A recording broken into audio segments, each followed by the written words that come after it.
Good morning, good afternoon, good evening, depending on your time and depending on when you're going to be seeing this video. It's your brother, your boy, Courserepscorner. Like I always tell you guys, it's my corner, it's your corner, and it's our corner.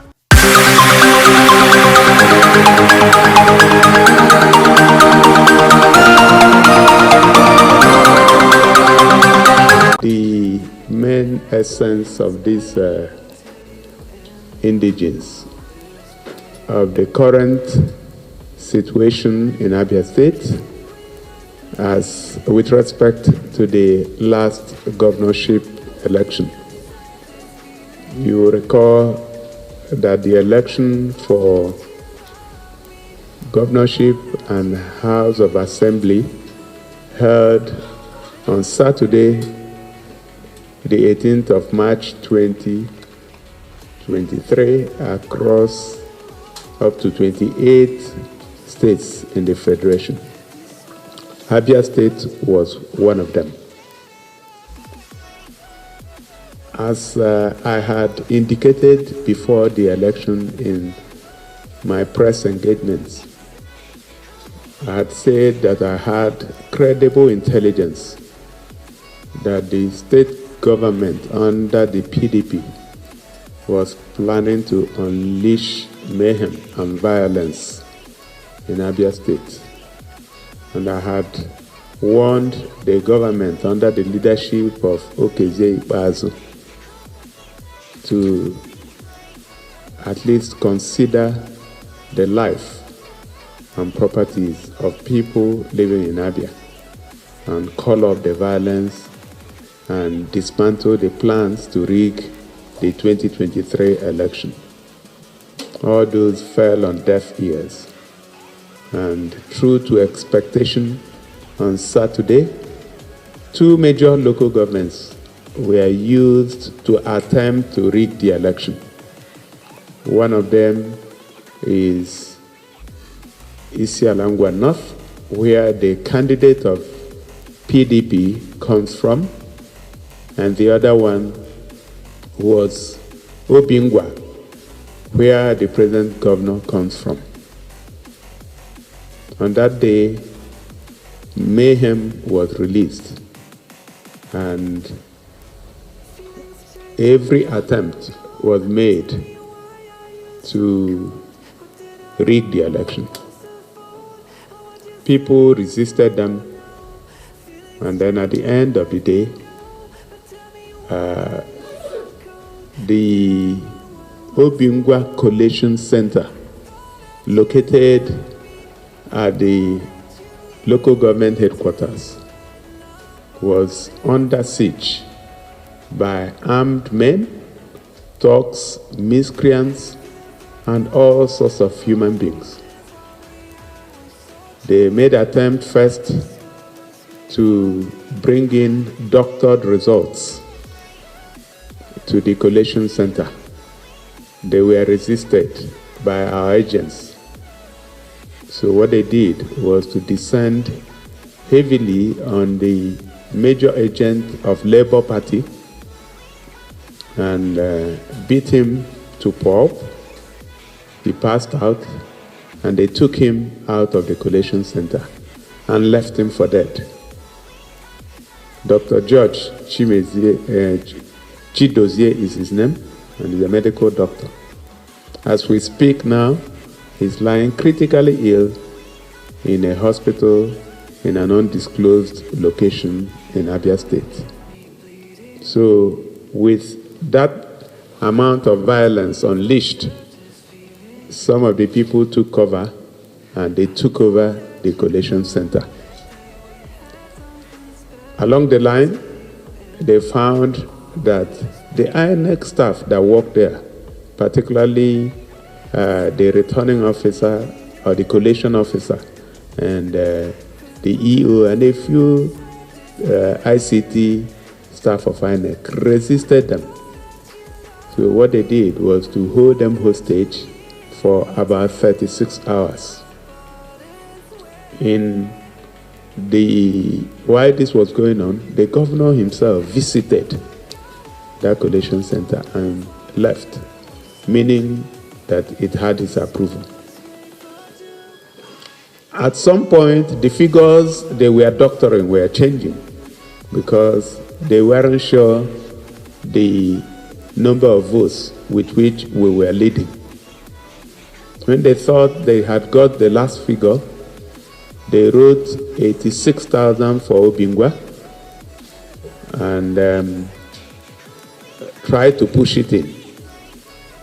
The collation officer resisted them, and he said he was not going to live there until he signed. After staying there for a long time, he had to sign the document for his own safety. And then INEC security people moved them back to Umuahia. But before then, you know, like it's said, there is no perfect crime. They had released the House of Assembly results for the two constituencies for Obingwa and declared PDP candidates as winners. The total votes with which they were declared winners was just above 27,000. And the total accreditation was under 28,000. So if you make allowance for void votes and all that, you find that the accreditation was just about 28,000 or less than 28,000. So a few questions that Abia people are asking. If it is the same election, the accreditation held at the same time, and two ballot papers were given to those whose accreditation were successful, how would you justify 86,000 votes for the governorship and less than 28,000 votes for the two House of Assembly candidates that have been declared?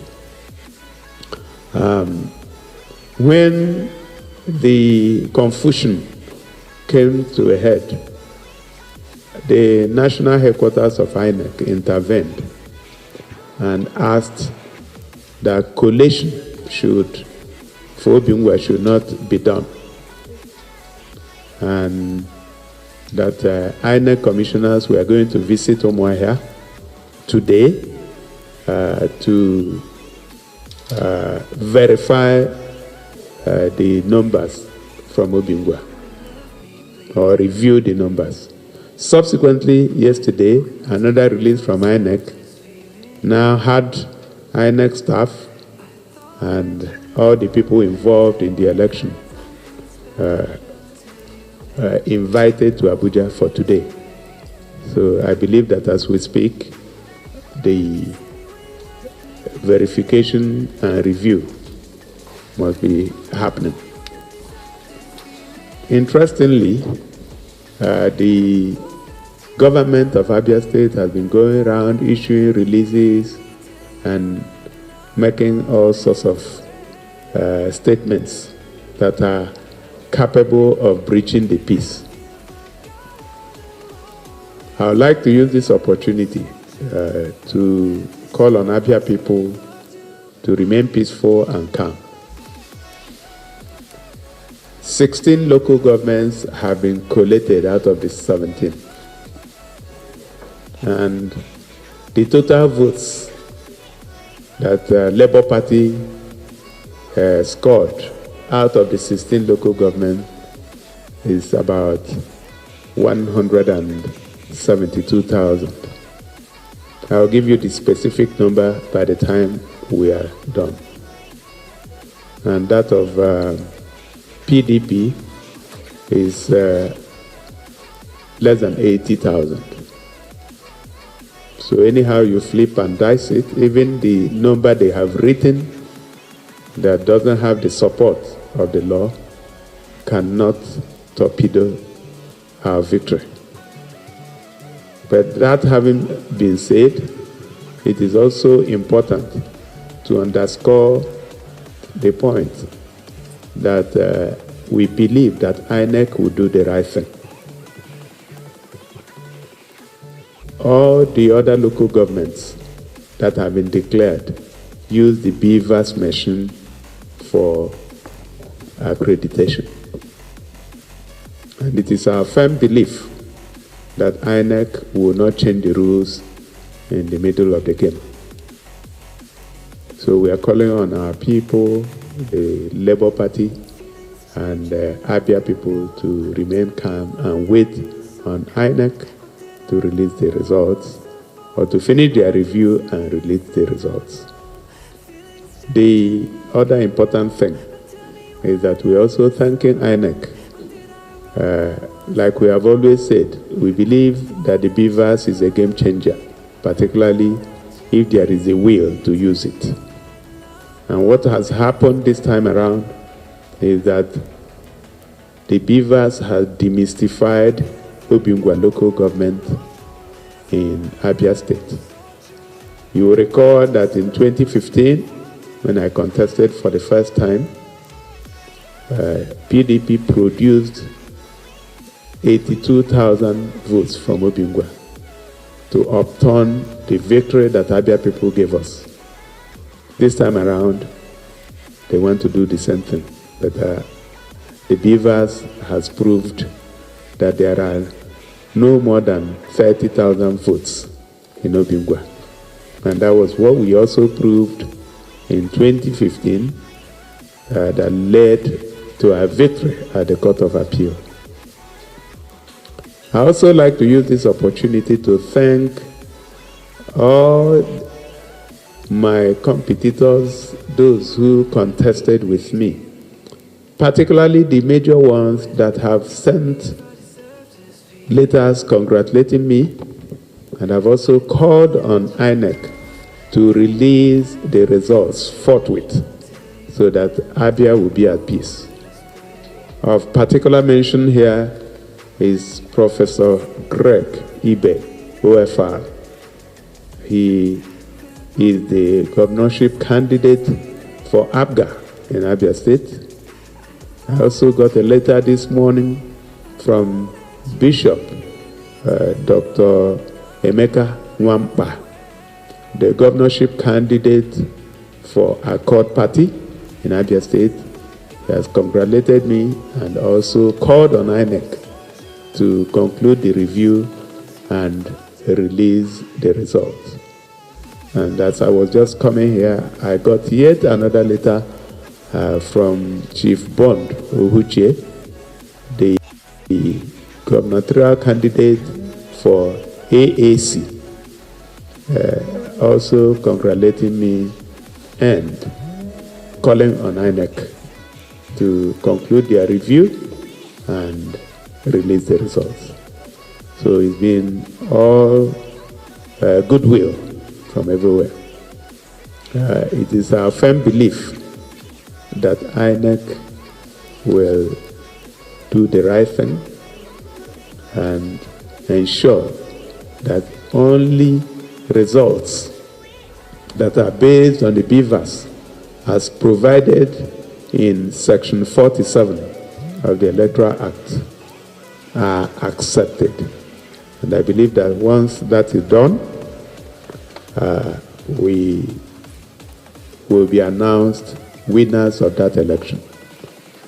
The figures that have been released by INEC, collation officers, are available, and I would like to share them to you gentlemen of the press by the time we are done with this exercise.